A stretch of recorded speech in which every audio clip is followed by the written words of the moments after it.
આ તો મારી ખાંડાની એક તલવાર કેવા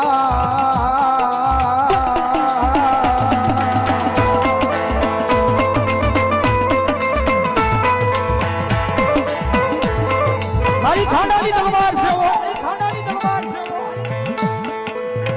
આવતાય કાપે ને જાતાય કાપે અને કદાચ કોઈ અભિમાન ને પાવર કરીને એમ કહે છે કે દુનિયામાં મામો ખોટો એક વાર બોલાય મારા ગાંડિયા બે વાર બોલાય અને ત્રીજી વાર બોલવા જા નો જા ઈ પેલા તું જીભના ટેરવે નો બેહી જાવ ને ત્યારે જો ખેડુ વાસી દીજાની મારી પા મારા નામના એ જાડવા કા ખૂના થઈ જાય